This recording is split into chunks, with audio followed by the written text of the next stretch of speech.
नमस्कार, सत श्री अकाल, आदाब। स्वागत है आपका मेरे YouTube चैनल पर। मैं आपका पवनीश यादव। जैसे कि आप जानते हैं कि मैं फ़िलहाल और आजकल मैं मौजूद हूँ दिल्ली के जंतर मंतर पर। जब जंतर मंतर का नाम आता है तो दिमाग में एक ही बात आता है, प्रोटेस्ट यानी जन लोगों का एक आदेश जिसके लिए प्रोटेस्ट होता है, जन लोगों की समस्या। तो इस प्रोटेस्ट में मैं काफ़ी लोगों से मिल रहा हूँ और मिलते मिलते लोगों के पास ऐसे जाता हूँ, नए जवाब हमें मिलते हैं कि हमें इस प्रोटेस्ट में इनकी जो मांगे हैं किस तरीके। तो आइए जानते हैं, हमारे साथ एक मौजूद है हमारे साथी। क्या नाम है आपका? जयप्रिया जी। हाँ, तो कॉकरोच इन्होंने बताया, कॉकरेज नाम से पहले कॉकरेज बताया। तो काफ़ी यहाँ पर जितने भी हैं कॉकरेज हैं, कहो उनको, क्योंकि CJP जो आपको पता होना चाहिए, CJI ने एक नाम दिया था कॉकरेज। उस कॉकरेज को लेकर अभिजीत दीपके ने जो एक मूवमेंट खड़ा करा है कॉकरेज नाम को लेकर, एक पार्टी बनाई है इन्होंने। और पूरे भारत के जितने भी लोग हैं, हर जगह से छात्रा इस यहाँ पर फॉलोइंग भी उन्होंने अच्छी खासी दिखाई है और यहाँ पर भी बहुत मौजूद है, आना जाना लगा रहता है। तो कहाँ से हैं आप? दिल्ली से। दिल्ली में पढ़ते हैं। दिल्ली से क्या करते हैं आप? अभी गवर्नमेंट जॉब की तैयारी कर रहे हैं। गवर्नमेंट जॉब की तैयारी कर रहे हैं। तो फिर तो आपसे सवाल और अच्छा बनता है, उम्मीद करते हैं आप अच्छा जवाब देंगे। तो ये जो नीट पेपर जो हुआ है, इसके बारे में आप मतलब क्या कहना चाहते हैं, जो ये लीक हुआ है? क्या उसमें कहना क्या है? हाँ, उन बच्चों के साथ गलत हुआ है, जिनके साथ हुआ है। 22 लाख बच्चे थे वो। हाँ, वो प्रेशर, आप सच बताएं सर, तो आप भी एक स्टूडेंट रहे होंगे अपने टाइम पीरियड में। वो प्रेशर झेलना बहुत मुश्किल होता है। मैंने भी अभी एग्ज़ाम दिया था हाल फिलहाल में। हाँ। और वो पेपर जैसा होना चाहिए था वैसा था नहीं, वैसा आया नहीं। और उसके बाद मुझे मतलब उसको डिप्रेशन तो नहीं कहेंगे, लेकिन जो भी था वो, मैं एक महीना नहीं 20 दिन तक तो सोच भी नहीं पाया। हाँ, कि दोबारा से उसी चीज़ को पढ़ना है। ये हम जब सोच नहीं पा रहे, वो बच्चे पूरे 1.5 साल उस चीज़ को पढ़ते हैं, 2-2 साल पढ़ते हैं, पेपर देने जाते हैं, पेपर लीक हो जाता है। बात सिर्फ नीट एग्ज़ाम की नहीं है, तमाम एग्जाम, हर एग्ज़ाम की है। जो 7 सालों में 70 प्लस जो एग्ज़ाम हुए हैं वो लीक ही हुए हैं। और एक चीज़ आपको बता दूं, यहाँ पे ना जो स्टूडेंट हैं उनको भी बहुत सारी चीज़ें पता होती हैं, वो भी पेपर खरीदते हैं, तो वो भी तो उतना ही भ्रष्ट हुए ना। वो उन लोगों के ऊपर भी उतनी ही कार्रवाई होनी चाहिए। आपको नहीं पता होगा। हाँ। मैं एक पेपर देने वाली थी नेट JRF की। हाँ। ठीक है, कि उसकी वजह से मैं सोची कि दे देते हैं। हाँ। वो देने से पहले मुझे पता चला कि उसके पेपर 2-2 लाख में बिक रहे हैं। अच्छा, क्या ये लोगों को नहीं पता है? एक सब्जेक्ट या तमाम सब्जेक्ट? हर सब्जेक्ट के। अच्छा, हर सब्जेक्ट के। और ये जान के मैं लिटरली इतनी ज़्यादा मतलब कंफ्यूज थे कि फिर पढ़ने की क्या ज़रूरत है। मतलब यहाँ पे स्टूडेंट जो हैं और जो मुखर्जी नगर में और जो यहाँ वहाँ रह रहे हैं ओल्ड राजेंद्र नगर में, उनके पास 2 लाख रुपए तो होंगे ही होंगे। ठीक है, नेट JRF में अच्छा सा रैंकिंग ला के उनको मतलब वैकेंसी मिल जाएगी, टीचर बन जाएंगे, प्रोफेसर बन जाएंगे। एक बात बताए, 2 लाख कितनी ही ज़्यादा अमाउंट है। लेकिन उन बच्चों का क्या जो 10,000 तक नहीं कर सकते। मान लीजिए मैं और आप अफोर्ड कर सकते हैं 2 लाख रुपए, बाकी लोग कर सकते हैं। बहुत लोग बहुत सारी कोचिंग में उनके माँ बाप बहुत ज़्यादा मतलब क्या करके, मैं तो एकदम इतना तो जानती हूँ कि जो भी यहाँ पे लोग आते हैं, एक न एक बार तो उनकी माताओं के साथ, मम्मी लोग के साथ ऐसा हुआ कि उनके पढ़ाई के लिए उनको गहने रखने पड़ते हैं। हाँ, हमेशा होता है, चाहे वो कितना ही सक्षम क्यों ना हो इंसान, फिर भी कभी ना कभी रखना होता है। तो दिक्कत ये होती है ना कि ये चीज़ें हम लोग यहाँ पे इसलिए नहीं हैं, हम लोग इसलिए हैं कि जो उससे, क्योंकि सरकार से इतनी बड़ी गलती हुई और सरकार कह रही है नहीं हमसे गलती ही नहीं हुई, हम क्या करें? मानने को तैयार नहीं। हम क्या करें? हाँ। मैं यहाँ पे CJP की वजह से नहीं हूँ। हाँ। मैं यहाँ किसी पार्टी की वजह से नहीं हूँ। और आप ये कह रहे हैं पार्टी है, नहीं ये पार्टी नहीं, दिस इज कॉल्ड मूवमेंट। हाँ, मूवमेंट है ये। और इसने एक स्टेज दिया है किसी भी इंसान को बोलने का। यहाँ पे सिर्फ इसी की बात नहीं हो रही है, यहाँ पे जो भी लोग आ रहे हैं, जो भी मतलब उनकी दिक्कतें परेशानियाँ हैं, सब लोग अपना अपना लेकर आ रहे हैं। ठीक है, सारे लोग अपनी परेशानियाँ लेकर आ रहे हैं, सारे लोग सपोर्ट कर रहे हैं। लेकिन मेरा ये मानना है कि मैं एक स्टूडेंट हूँ, मैं पढ़ी लिखी लड़की हूँ। अगर मैं नहीं बोलूँगी, और मैं एक लड़की हूँ और मैं बोल सकती हूँ, जब मुझे इतनी प्रिविलेज्ड है, फिर भी मैं अपने रूम में बैठी रहूँगी, तब वो गलत होगी। जब मैं अपने घर में रूम में बैठ के अपने दोस्तों के सामने जाके 4 लोगों के सामने कहूँगी अरे ये होता तो मैं ऐसे कर देता, ये होता तो मैं ऐसे कर देता, जहाँ बोलने की बारी आई वहाँ पे तो मैं अपने घर में घुसी पड़ी हूँ। तो मैं इसलिए यहाँ पे हूँ। ठीक है, तो और और हाँ, मेरे पे जैसे कमेंट आ रहा है, क्योंकि मैं यहाँ पे 13 दिन से लगातार आ रही हूँ, ठीक है, तो मेरे पे कमेंट आ रहे हैं कि मैं जैसे मतलब मेरे पास खाली बहुत समय होगा, या फिर मैं पढ़ती लिखती नहीं होंगी, या फिर ऐसी वैसी चीज़ें, इसके पास तो ऐसे ही होगा, सारी चीज़ें होंगी। तो मेरा ये कहना है कि भाई जो भी ये कमेंट कर रहे हो ना, पक्का कह के मैं बता रही हूँ, अच्छे से कह रही हूँ, आपसे ज़्यादा जानती होंगी, आपसे ज़्यादा पढ़े लिखे होंगे, क्योंकि पढ़े लिखे लोग जो सच में पढ़े लिखे होते हैं वो फालतू कमेंट सेक्शन में आके ऐसी बकवास नहीं करते हैं, ठीक है।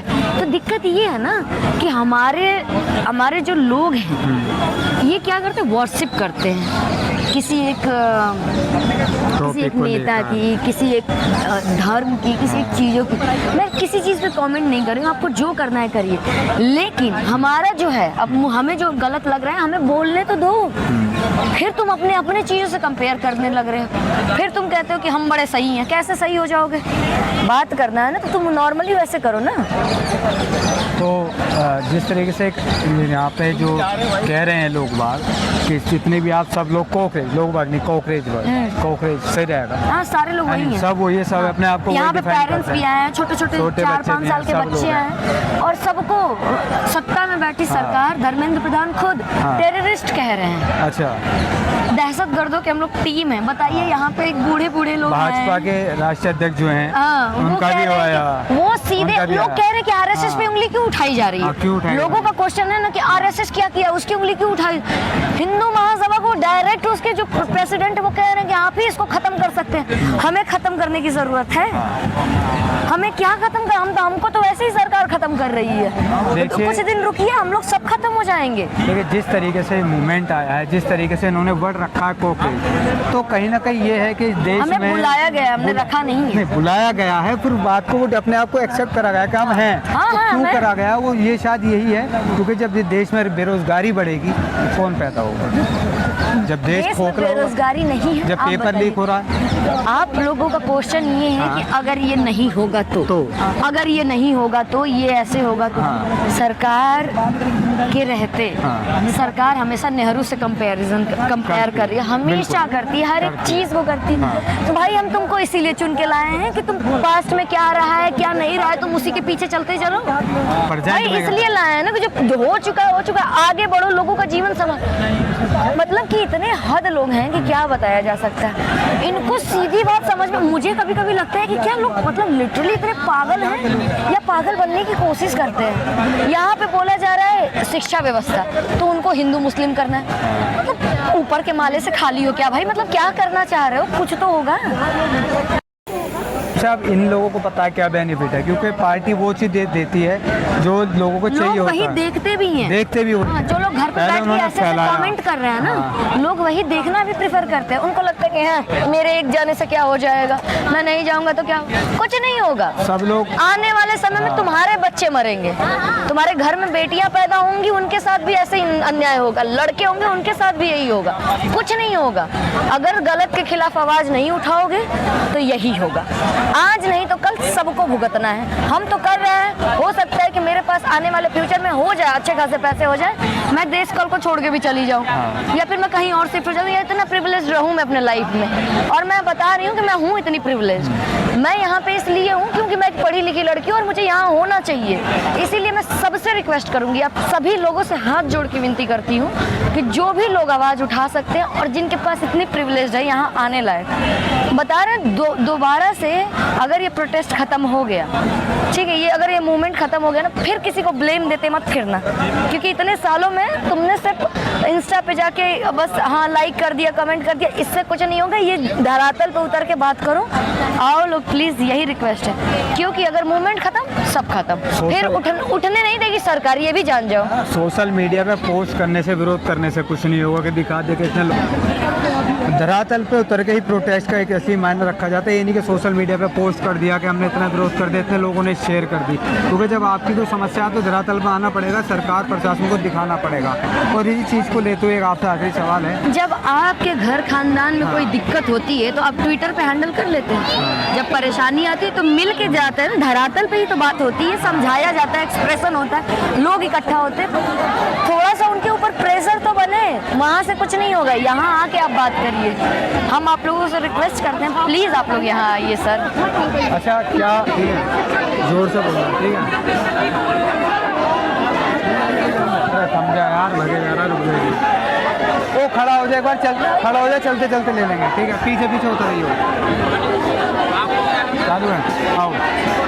अभी हम लोग अभी ना प्रशासन क्या एजुकेशन सिस्टम का दाह संस्कार कर रहे हैं, शिक्षा व्यवस्था की। हाँ, अच्छा। हम लोग क्या करें, हम लोग सरकार की नज़र में आना चाह रहे हैं कि सरकार हमारी बातें सुने, सरकार हमारी बातें सुने। सरकार से ये विनती है कि प्लीज़ इस बात पे गौर फरमाए और उसको बहुत अच्छी तरीके से, क्या बोलते हैं उसको, कुछ ना कुछ रिस्पॉन्स करें। ठीक है, यहाँ पे 28 लोग ऐसे ही मरने के लिए तैयार नहीं है। रिक्वेस्ट है आप लोगों से कि हम ही लोग अगले वोटर हैं, हम आप लोग अगर जैसा करेंगे आप लोगों को वैसा ही मिलेगा, इसमें कोई दो राय नहीं है। आज नहीं तो कल फिर आप लोग कभी आएंगे ना हमारे द्वार पर, आएंगे ना वोट लेने, आज नहीं तो कल तो वोट लेने आएंगे। फिर गालियाँ कोई दे के, मुँह पे दे के कोई भगाए ना, तो कुछ वो नहीं होना चाहिए। लगता है धर्मेंद्र प्रधान इस्तीफा देंगे, उनको देना ही पड़ेगा, उनको ऊपर देना ही पड़ेगा। आप लोग भी उनके पीछे पड़िए भाई। हम तो कर ही रहे हैं, आप लोग की आवाज उठा रहे हैं। क्या प्रधानमंत्री को नहीं लगता कि ऐसा ऑप्शन ही नहीं है कि नहीं देंगे, देंगे 100% देंगे। आप देख रहे हैं ये जो भीड़ है, यहाँ कोई हिंदू मुस्लिम नहीं है, यहाँ सिर्फ छात्र छात्राएं हैं, यहाँ भारत के लोग हैं। ये भारत के छात्र छात्राओं का आंदोलन है, तो यहाँ तमाम लोग जो कभी कभी आंदोलन में डाइवर्ट करने का जो काम करते हैं, वो एक भ्रम फैलाने का काम करते हैं। तो आप इस वीडियो के माध्यम से मेरे द्वारा देख सकते हैं कि यहाँ सब जाति धर्म के लोग हैं, यहाँ कोई किसी भेदभाव नहीं है, क्योंकि ये क्योंकि यहाँ ये शिक्षक, अरे यार क्योंकि यहाँ ये सिर्फ एजुकेटेड लोग हैं, इसलिए एजुकेटेड लोग में ना कोई भेदभाव होता, ना ही कोई जातिवाद होता। वो सिर्फ अपनी परीक्षा को लेकर अपने अंदर और देश के लिए सोचने के लिए, देश को आगे बढ़ाने के लिए योगदान देने का काम करते हैं।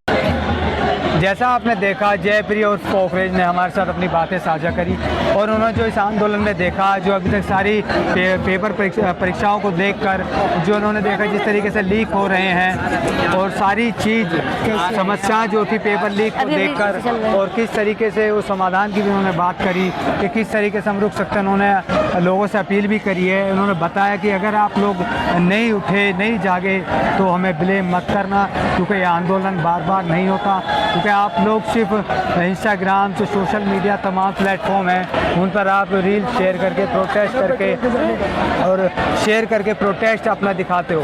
हालांकि जो वो प्रोटेस्ट नहीं माना जाता, आपका जो असली आंदोलन जो माना जाता है वो धरातल पर माना जाता है। आप धरातल पर आओगे, प्रोटेस्ट करोगे, तो आप अपना अच्छा योगदान दे सकते हो। जब तक के लिए आप जुड़े रहिए, देखते रहिए। धन्यवाद।